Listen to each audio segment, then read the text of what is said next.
Episode 15, Fireside Chat with Keane, Singles Stream Seller, Part 1.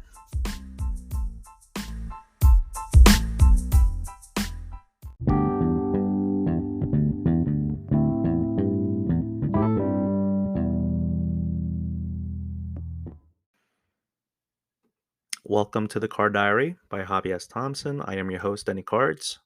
If you're a first-time listener, honestly, I would love to know how you found me.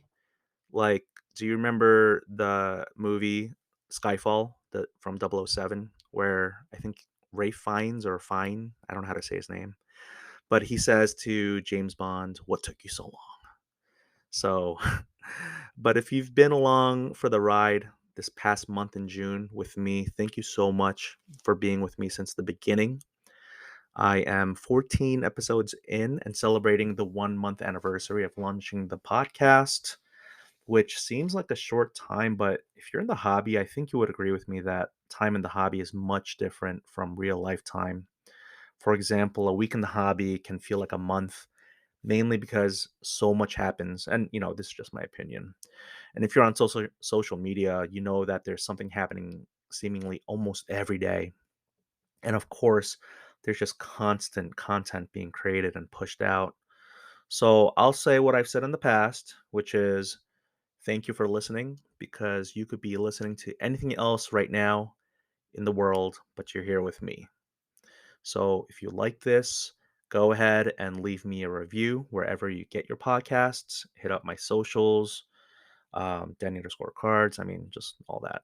So I feel like I got my sea legs underneath me, and it took me a month, but I feel good. So, direction of this podcast, we are 15 episodes in. I mean, 14. I don't know, but only 2 chapters into the Card Diary, which both have to do with BTS, buying, trading, and selling. And that's mainly because I put a bunch of feelers out there for guests to discuss BTS, and they all said yes, which honestly, I really did not expect that there were going to be some no's, because, who wants to come onto a podcast where no one's listening? But everyone said yes. So, uh, when they did, I wasn't going to bump them. So I did all these interviews with all these wonderful, wonderful guests. And this episode, the guest is Keane. Keane, Keane. And we talk about, his YouTube presence and his whatnot presence. But he's a great whatnot seller, single stream seller. I think that's what I'm going to call him for this. His title for the podcast, and he's also a YouTube vlogger. But then after Keene's guest appearance, I think I do want to continue the chapter monologue episodes and shine a light on other aspects of the hobby. And speaking of that, this past weekend, my family went camping without me because my back is still hurting, and sleeping on a cot or the ground just wasn't going to do it for me. So because of that, I got to live the Hobby S. Thompson life this weekend. I streamed a little bit, when I could. Like, I stretched my back, I would stand up and do things like that. I had my best card friend, Dave. You've heard him on earlier podcasts, the Rated Rabbi, over at my house to talk cards, talk about our plan for National. I ended up buying some cards off him, which I did not expect, but I just saw cards that I really wanted. He was planning to bring them to Natty and just fund his, collection and consolidation. But when I saw them, I was like, all right, well, let's talk. Like, how much are these? And it is always hard for me to transact with friends because of that money element. It's like doing business with your friends, but he was really reasonable. And, we're, and the funny thing is, these cards are not even for my PC or for me to flip. They're like, because he dabbles and he lives in the lane of vintage baseball. And as soon as I saw these cards, I'm like, I want to give these cards to my parents-in-law. The Yankee cards for my mother-in-law who loves the Yankees, and the Dodgers cards, the Brooklyn Dodgers cards for my father-in-law who grew up in Brooklyn and loved the Brooklyn Dodgers when he was a kid. So, and it's okay for me to say that in this podcast because they don't listen to this. So it's not like I'm going to ruin the surprise. So let's see. This weekend, I also did an Instagram live with a future podcast guest, Andre. He's on Instagram at Cardmart Canada, and I'm comfortable saying that because I've locked him down to be a guest. And the live and the podcast episode is going to be about custom card art. And I also cracked some slabs and made some fun content about that. And um, it was all silly content. Check my Instagram if you want to check out just some silliness. And thankfully, I didn't get injured, which was really amazing. So it was just a really good hobby weekend. No shows, no like, buying online. I bought from a friend. Other than that, it was like free or not free, but like, like custom card art. You can cut up base cards and just have fun. Like that doesn't cost you money. I mean, it costs base cards. But the podcast, free for me to make, free for you to listen to. Cracking slabs, I mean, I had to have them, I guess. But again, just playing around with cards. I mean, that's kind of what it's all about. It's about having fun. So I wanted the next chapter in the card diary to be either about custom card art or subbing for grading. But the thing is, the next guest I have lined up after Keane, this individual has expertise in creating trade nights, being a show promoter, and being just an overall good card citizen of his local community. And he's also very well known in the hobby community. And so that's the little teaser. That's all I'll say for now, just because we've had to reschedule and I want to make sure I lock him down. So either I record that guest episode this week and then run it later, or I make the next chapter about trade nights and shows, which could also be good since we have national coming up in less than 3 weeks at the time of this recording. But the great thing about the flexibility in doing whatever I want to do, the direction I want to go with this is I own this podcast. No one is pressuring me to do anything. No one can tell me what to do, and I love that freedom so much. I think that's why I love podcasting. Is it's just I don't know. It's fun and I can do what I want and I get to just speak into a microphone for minutes on end and no one can interrupt me. So, let's see what else before I get to the our guest. I'm recording this intro in between Canada Day, which happened yesterday on July 1st, and 4th of July, which is in 2 days. So, yes, that does indeed mean this is a Sunday, specifically July 2nd, Sunday evening. And why is that important? I think as I try to find my groove with this podcast, I just wanted to share that it's a Sunday night because I think the plan going forward is going to be publishing episodes Sunday night / Monday morning for the week ahead. And if I have a two-parter, that second part to drop sometime around Wednesday evening, Thursday morning. That just allows me some time to think about what I want to say in these intros. And Sunday night is good because that means I won't be on PWCC's website looking at the end of their weekly auctions. I will very much admit that I have found myself buying more there than on other platforms in recent weeks. And this by no means is an endorsement or promo for them. Gotta pay me for that, man.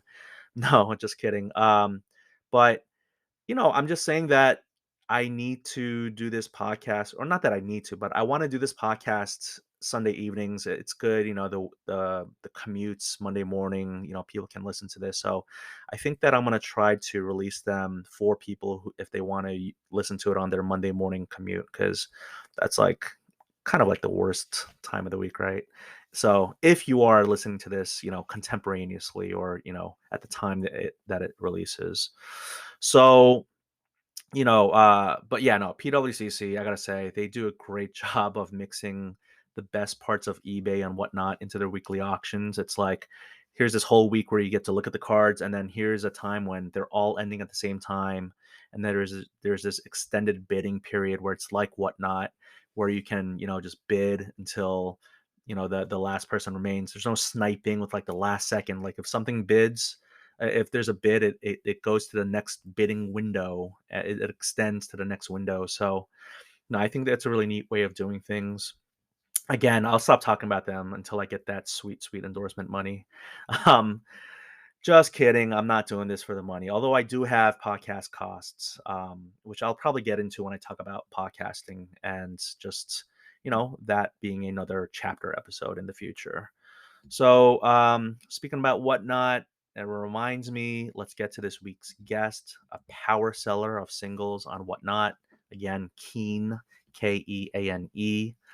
And even if you don't have Whatnot or don't want to buy on Whatnot, I mean, he has some great vlogs, just this whole day in the life of someone who's doing this full time in the business, selling cards online. And so let's see. That all said, if you're listening to this as soon as this episode drops, you'll probably listen to this, I don't know, like Monday, July 3rd, because that's when I plan to publish by. And I want to wish you and your loved ones a wonderful and safe fourth. Uh, if you, uh, if you, well, I was gonna say if you celebrate it, but if you're in the U.S., you are celebrating it. I mean, if you are in the US, if you're the 83% of my listeners who are in the US, you are in the best country in the world. Sorry, not sorry, Canada and Germany, and also sorry to the country where I was born, Korea, South Korea. But no one from Korea is listening to my podcast, so you're not going to hear this anyway. Be safe with the fireworks, or maybe even better, just enjoy other people setting them off. Save your fingers, save them for cracking slabs. And if you follow me on Instagram and been watching my content about cracking slabs, you'll get that uh, joke or comment. So, all right, I'm done with this intro. Have a wonderful fourth. Have a great time listening to Keane. So, without further ado.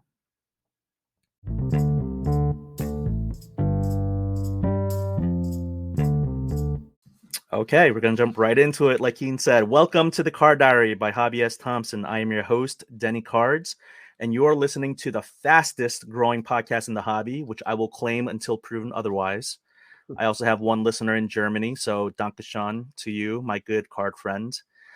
Um, Early on in my podcast, which really has only been around for a month, I talked about how I used to sell on Whatnot, and that I wanted to bring an expert to come and talk about it. So I really could not think of anyone better than one of the most successful, entertaining single streamers out there on the platform, and that is Keane. Welcome to the show.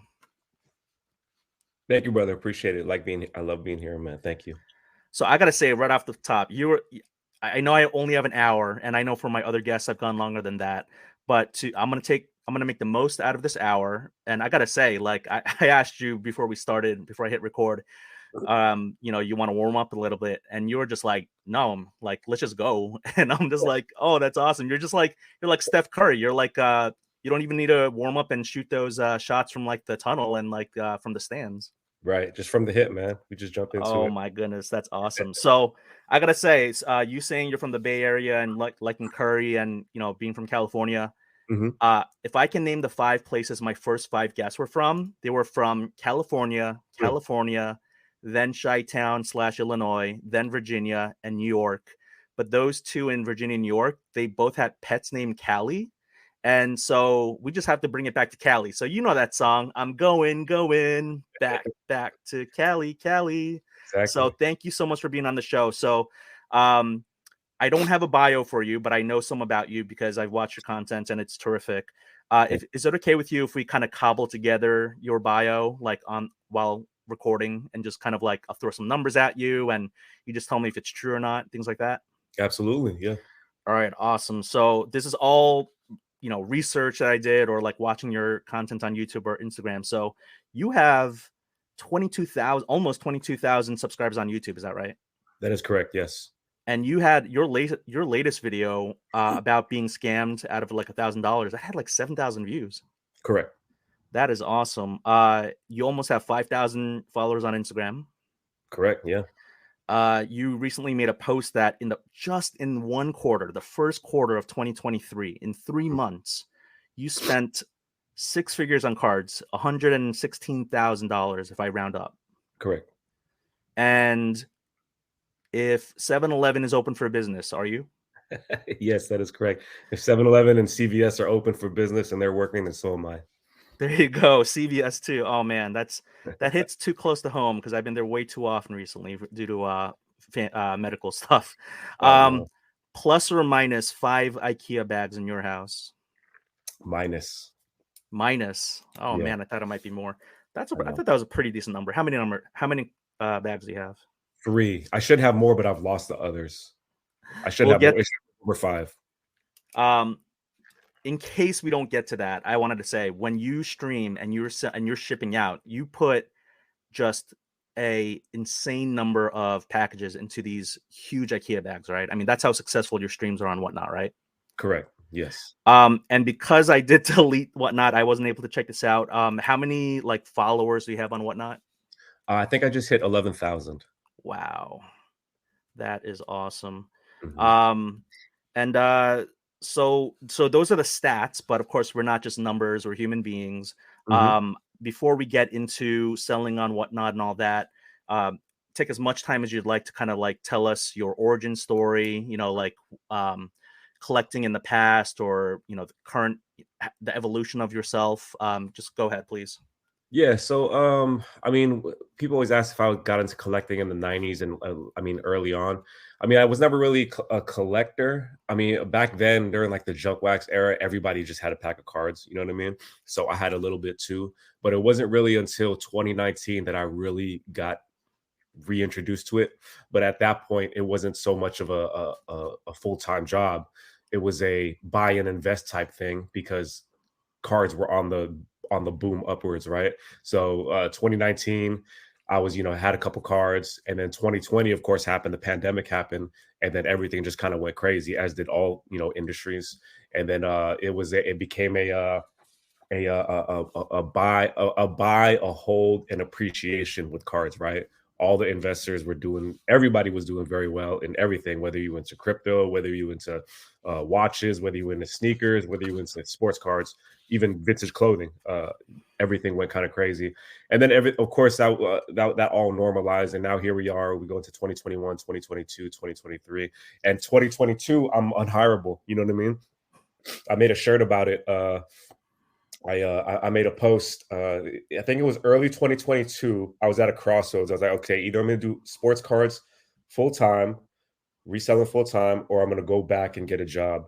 And I applied to like 50 places, 60 places, and they all said, thanks, but no thanks. You're great. Thanks, but no thanks. Or they didn't reply at all. I got one interview, I think. I even went to go wanted to, I was even trying to be a bartender somewhere because that's what I used to do in a past life. I could even get a call back, you know what I mean? So I was like, all right, I guess it's gonna be, I gotta figure it out, you know what I mean? And then that's why I made that post. If you go back to my Instagram, I made 20 t-shirts and I printed one of those job rejection letters on the t-shirt. And that's actually, it's still, the job rejection letter is still actually my iPhone lock screen and home screen, just to remind myself about where I was a year and a half ago and where I am now, and why I don't want to go to that position ever again, why I want to keep on grinding as hard as humanly possible every single day. And that's where I'm at right now. Sports cards are a full-time job. Um, Content creation, I'm gonna pick it back up, so that's gonna be another full-time job.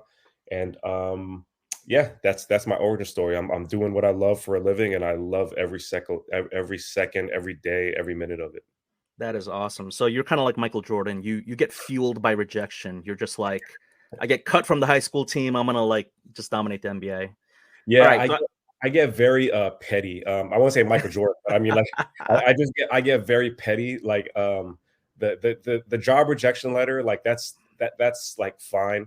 Um, it, people run a business or whatever, so just had to use that as fuel. But even things like, if you go back a year from now, 16 months ago, when I really got started in sports, into flipping sports cards, I didn't have much money, so I would go to, I tell all the young kids this. I would go to card shows yeah. and I would buy value boxes of cards that didn't even Yeah. look as nice as this. Mm-hmm.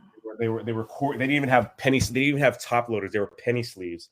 So Yeah. I'd negotiate, $200 to buy 1,000 cards that nobody wanted. But Mm-hmm. if you sell them on eBay, you know what I mean. If you sell them on eBay, you can turn 25 cents, 20 cents into $1, into Mm-hmm. $2. So I always tell people that, like, what do you do with sports cards? Look, it's going to be hard for you to find a $200 card and sell it for $2,000. It's easy for you to buy a whole box of 20-cent cards, and one of those happens to maybe be worth $10. Now, imagine if you do that 10 times over, 100 times over. If you can put in the work and you can become efficient enough, you've you found that $200 card and made $1,000 out of it. Does that make sense? You do it in volume. And in terms of, to circle back of why I'm so petty, people used to clown me saying that I'm like, oh, now you're such a you're buying all this trash. You're such a low end flipper. You're such a that, and I'm like, okay. And then you fast forward 16 months later, I'm buying $1,000 cars, I'm buying $5,000 cars. To all those people that was talking, I'm spending more on shipping supplies than they are on cards. You know what I'm saying? So I love it, man. Like people like my friend just told me something this morning, man. Like he said, my mentor actually, he said, you know what? Out of all the 100 people in the world, 100% of people in the world, 10% are going to love what you do no matter what. 80% you have to convince. Mhm. 10% are going to hate you no matter what you do. I Right. remember I was giving free cards away to kids on YouTube, and then I was getting hate over it, saying that, oh, those cards are no good. They're this. You're just giving trash away. And I'm like, oh my God. Like, you know what I mean? So I just thrive on that stuff because you can't make everybody happy. And I'm just like, I love it, man. If somebody says something, like, man, please keep it going. I love it. Like people have no idea how much maybe I'm just that petty, but that's how much it motivates me. You know what I mean? And I need that. I need that every single day because like I have no boss right now. Like I have no, you know, I mean, like no boss, no manager, no company is giving me quarterly agendas, yearly agendas, daily goals, yearly goals. It's all me. You know what I mean? So if I could get motivation that way, we keep going. You know what's wild to me is it's clear to me with you giving your time today, and this is actually my first afternoon, StreamYard chat. The other ones have been like late into the evening. Nice. Is time is money to you? I mean, it's clear to me you're very like efficient and effective, and I really appreciate that. But I guess I wasn't planning to go here, but since you opened the door with regards to low end flipping, Mhm. yes, it's true. You can grind it out, but that grind, it takes so much time, right? I mean, like it's so much quicker. It may not be as easy, but it's so much quicker to flip, a three-figure card into like, more profit, like gross profit margin versus like, grinding it out with the dollar cards. But that's where you like cut your teeth though. Absolutely. That's where you learn where like, okay, I mean, so it does take a long time, but it's all about becoming more efficient with the process. If I told you that I could list 100 raw cards a day, that sounds Mhm. crazy, right? But I could do it. I could do it in an hour and a half. Yep. You know what I mean? So Yep. there's a way to do it. Am I going to say it? No, because I think people have to learn those things. It's you know what I mean? Like, and I think that even if I told people, 99% of the people wouldn't even follow through with it. You know what I mean? So it's the people that can find out how to do that quickly because the information's out there on YouTube. Yeah. Some, you just do a quick Google search. How do you list 100? How do you scan 100 cards in a day? How do you take a photo Hmm. of 100 cards within an hour? It's Yeah. out there, but do people want to do it? I don't know. Yeah, no, actually, my third guest, his name is Nick Sostak. He bought and sold a million card collection, not $1 million card collection, but a million card collection. And he and I talked a lot about eBay. So for folks listening to this episode, I would recommend them go back to I don't know what episode number it is, but it's the Million Card Man is the nickname I had for him. Yeah. Actually, I do want to ask you because I do try to have nicknames for each guest. Yeah. Um, I don't have a really good one. Like I love Someone Talk to Keane, but that's your brand and that's your catchphrase, which I want to talk about in a second because I feel like you've shortcut so much of my questions that I wanted to ask already just in you answering, just in you talking. I feel like you've I can cross out like several questions that I had for you Good. because you're so good at that. But what should I call you in this podcast? Eh, Keen is good. Keen, nothing, no nickname. Should I just say Keen, no nickname? Yeah. real Well, real name, no gimmicks. no. So here's the thing. If you just Google Keen, like and it's Keane, and for people who click on the podcast title, they'll already know that. But in YouTube, like it would bring up some band or whatever. But your brand and your name, it's Someone Talk to Keen, right? Mhm. That's what they should put in to find you. Correct. And I will put this in the show notes, but in Instagram, your Instagram handle is KEANE_, right? Correct. Okay, Mhm. so your catchphrase, Someone Talk to Keen, makes me think about a catchphrase that I came up with, and Mhm. no one else ever can say it in the world because that's how it goes. We all know. And that's we all start at zero. We all start at zero. And I put a clap emoji in between each word. Mm, So I imagine that catchphrase resonates with you because, yeah, in a way, someone talked to Keane connotes that at some point early on, people weren't talking to you, mm, whether that's in a chat or eBay responses or like you said, these companies who you apply to and they weren't responding back to you. mm, But I don't want to put words in your mouth. yeah. The question I guess I have is, what do you think about my very awesome catchphrase that no one else can ever say? What is it? We all start at zero. We all start at zero. I love it. I love it. That's the best. That's the best way to look at it. We all start at zero. Every journey begins with the first step. It's I love it, man. So I think it's people. It's easy for people to get daunted by the task of trying to accomplish something that they want to get to.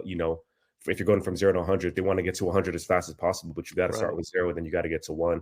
And I think from what I hear and from what I see from other people, going from 0 to 1 is the hardest step. You know what I mean? So Yeah. I love it. So let's talk about I appreciate you telling me about you starting off in eBay and buying and selling there and selling at shows.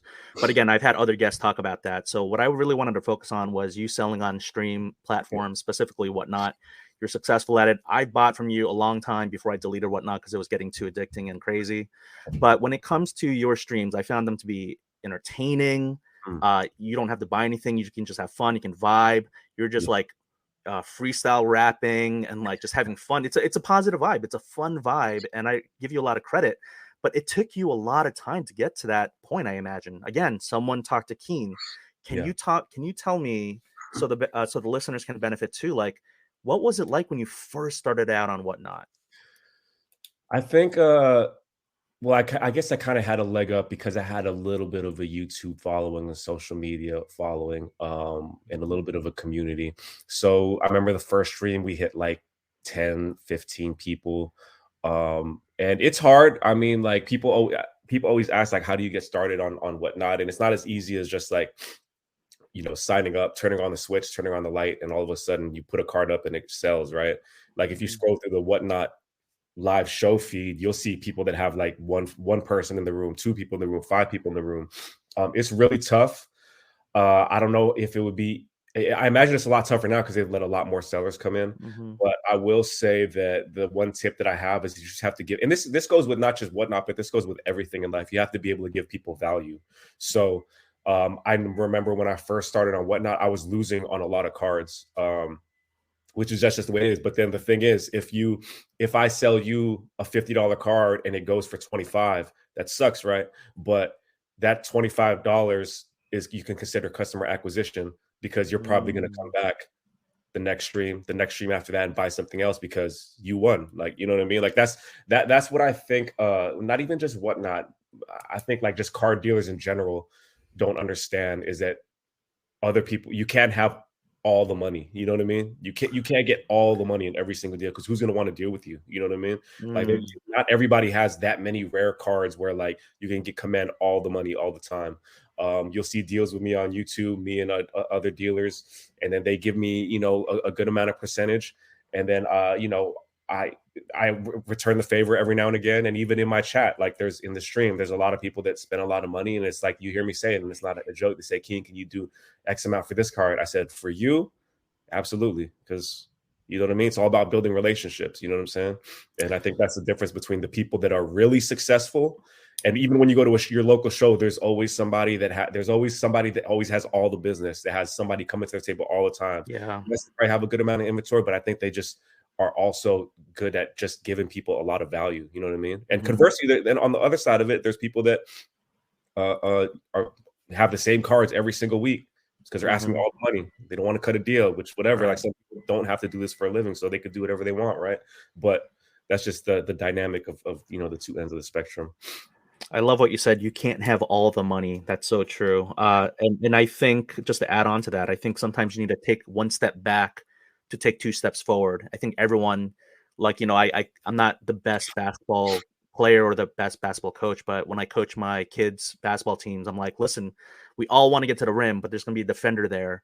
Yeah, Like it's not just a layup line. Like you're going to have someone there, so you might have to sometimes go backwards and reset. Sometimes you have to go lateral. And, the game of basketball is like you have to be tricky almost. You have to manipulate. And I'm not saying you have to manipulate to make good deals, but yeah, it can't just be charge forward.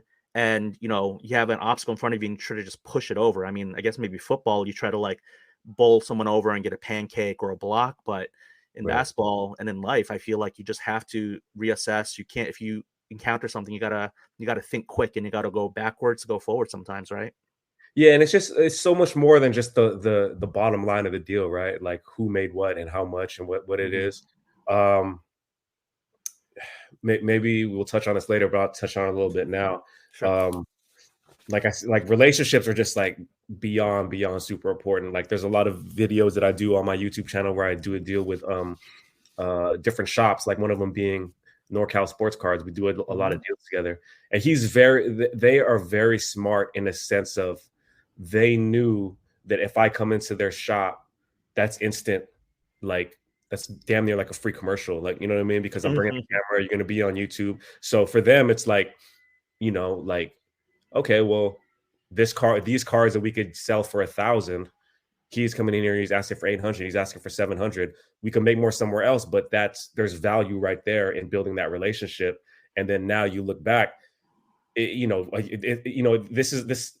You look at it now, and it's like, damn, they got a lot of business from being on the YouTube channel, from being that, all from an initial like $200 loss, $100 loss. A lot of people blowing up their DM, not blowing up, but hitting them on the DMs trying to do Yeah. deals now, right? Right. Right. Um, and then beyond that, like I went back and I've spent $50,000 with them. You know what I Mm. mean? Because and I'm not, and I've tried to open the door with other shops and be like, yo, like, you know what I mean? Can we do something? And it's like, no, because then all they see is just the bottom line. It's like, all right, Right. then we're not the type to do that. And you say like, if I say that now, that looks like, oh, Keane's trying to lobby to get more deals with other shops. But if you go on YouTube, you'll see Troy Trike 415 comes to my table. He wants $200 more than I'm willing to pay, but I'm gonna pay it for him because I know that relationship is worth something. Mm. Justin Gamble comes to my table, and I tell him straight up, look, man, like you want to do a deal, let's do a deal. And I pretty much gave him my cards at cost when I could have got like an extra $500 more. But me showing up on his channel, me building a relationship, that's worth something. That's worth more than the $200 I can get from him now. And I don't know, man. Like the people, call me new school, call them old school. I don't know, but the people that are kind of like not abiding by those rules but playing that game are doing really well. You know what I mean? Yeah. Sorry about Again, the nose running. This allergies all over here in California, man. Like I pollen. got you, man. It's all good. For those of you who are just listening to the audio, it should be totally fine. And for video, all good, man. You look great, man. You got your hat. I got my hat. Got my NBA Jam. Both of these dudes got traded. That Hachimura and Beal, Beal. yeah. This is completely vintage now. Where are you from again? Immediately, I'm in the DC area. I'm in Northern Right. Virginia. Yeah. Yeah. I had to, God, I mentioned this in an earlier episode, but I had to miss the Chantilly show because I had some back issues and Oh yeah. I was at CVS too much, man. So, oh, actually, let me ask you: when you were unhireable, did you apply to 7-Eleven and CVS? I didn't apply to 7-Eleven and CVS. um, okay, so when it comes to the stream, I mean, you said you Brother, started with like, let me go get a tissue real quick. yeah, yeah, absolutely, filler. Oh, bless you. I gotta fill I gotta eat the minutes like they say in Succession. I don't know if anyone likes that show, but love it. I watched the whole thing except for the last season. My wife and I are starting from the beginning. Shout out Succession. Shout out the Culkin family, Macaulay and Kieran. Home Alone, favorite movie growing up. Okay, here we go. Keane is All right, back. I thank you. filled all the minutes, man. So when it comes to the stream, like you started out with 10 to 15, which is great because I know a lot of people start at 0 and 1. But the YouTube, right? I mean, I wanted to ask how many people are in your stream now, but maybe we talk about that a little bit, and then I want to talk to you about how you started your YouTube channel at 0, almost like the content creation side, and then we can go back to like streaming and selling. But this concept of starting from 0, like where are you at now with Whatnot? As far as like how many people in the stream every now and Yeah, again, yeah, yeah. I say average. I'm usually around like 50 to 70. That's good. Yeah, Especially when you do a giveaway, the Givey goblins come out for that $100 bill, and I love it. then they Yeah, leave instantly. I So know. before we go back to Whatnot, I wanted to ask, when it comes to YouTube, like like me, like right now, my YouTube presence is very minimal, at if anything. Yeah. You started from 0 too. Yeah. So how did you go from, like, tell us about that? I don't know. I think maybe I was just like early. I know it's kind of tough now because I see a lot of more YouTube channels popping up, and it's kind of hard to gain that traction. I think I was just earlier in the process, but I just did have a lot of like exercise with doing many vlogs in general. Um, I tell this story, but all of 2021, I shot and edited a vlog every single day for all. It's a private vlog, but then it was a whole practice of shooting every single day, editing it at night, and then uploading it before the next day started. So that helped me get more efficient. That helped me get more comfortable being in front of the camera, and I think that kind of translates well into getting a bigger audience. Because if you're kind of awkward and you feel like in a shell, no one's going to really want to watch that because they'll feel awkward, right? Mhm. So that's another thing that comes with it is just practice, practice, practice, and repetition, repetition. Like, you know what I mean? 2021, 365 videos, 365 days. That's that you get over yourself very fast and you get over your insecurities very fast when you do that. You know what I mean? And it also makes it that much Mm. easier when you actually put a video up that people can see. You know what I'm saying? So yeah, Dang, that's awesome. And every 4 years, an extra video, 366 that's leap true. years. Exactly. Don't forget about that leap year. Yeah, that's overtime. That's when it's Don't overtime. don't sleep on that leap year. So yeah, recently you had a post about full-time, part-time, overtime. I want to kind of maybe jump to that because we're just talking about time, time, time. Yep. Do you want to explain that concept, or do you want me to try to cobble it together? How about you cobble it together and then I'll touch on top of it.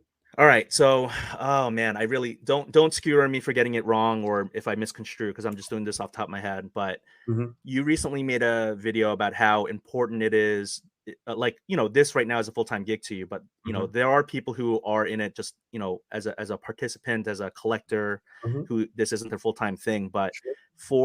for someone like you who is, and I don't know if you would describe yourself as a industry insider, but you definitely have skin in the game. Like, you have, I'm sure, like, you have an LLC, you, Mhm, like, this is your full-time thing, like, you mhm, stream, you do all this stuff. Like, you have to not just do this full time, but you got to put in the extra work. And I think that's what I hear from a lot of small business owners is it's great to be your own boss. It sounds magical. Wow, I don't have to account to anyone. I don't have to please my boss. I just have to, I get to set my own hours. But mhm. in setting your own hours, if you're a small business owner, your hours might be 6 a.m. to midnight.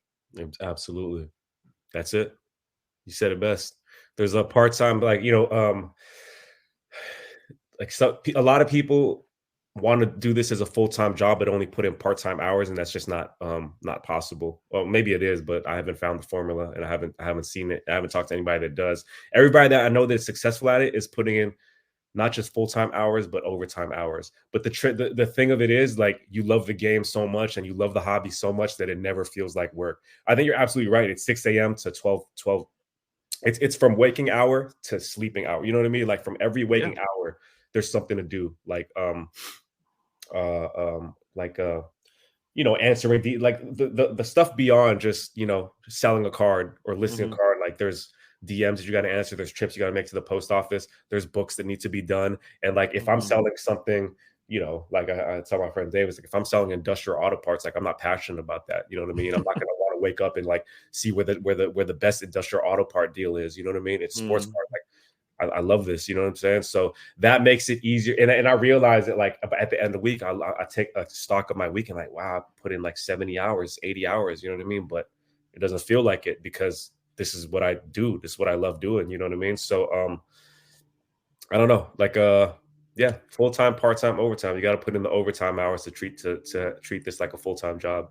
And so you are a solo streamer, like, you don't have a team. Like, I know some of these breaking teams have, like, multiple people who, like, they break, that's front of the house. To me, Yep. it's almost like a restaurant. Front of the house is the personality, the person, the waiter, right? Yep. And they're the person who serves you your meal. And then you got back of the house, the kitchen, who you don't see, but they're the ones who cook your meal. In the breaking parlance, it's more like the people who sort, pack, and ship, right? I Yep. mean, you don't ever know these names, but they're just as important. But, like, I think you also do some breaking. You got into that recently too, but you do everything from soup to nuts, right?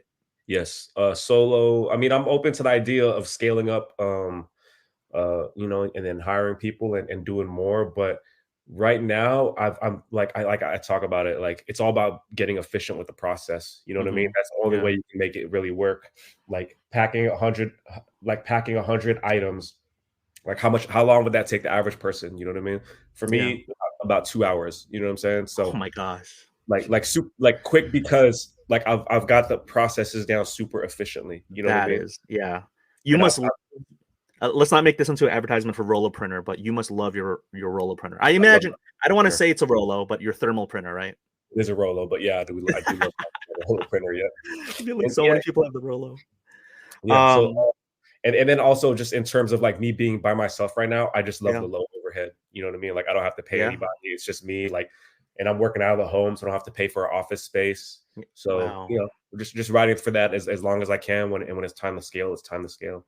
And people do say it's good workers are hard to find, right? I mean, good help is hard to find. Like these breaking teams, a lot of people blame the breaker himself, and this isn't all about breaking and what's good and what's not, because I did that in another episode. But sometimes the card that gets stolen, Just by a right? worker. Or it could be by someone who is never on camera. You never know who they are. It could just be Yeah, like a not even a minimum wage worker who just kind of like just pockets it and just dips out, right? I mean, but you gotta get it's like, trust. Yeah, yeah, and you it'll got to just get someone to otherwise trust. it'll tank your whole brand and image. But Exactly. for me, beyond like the bigger story beyond that is like I think you can tell from talking to me that I care a lot, like about what I Okay. do, and it's gonna be hard for me to find someone that cares as much as I do Hmm. but won't make as much as I do. You know what I'm saying? And I have Yes. to I have to come to grips with that I'm not gonna find like another me that's gonna work like 80 hours, a week and like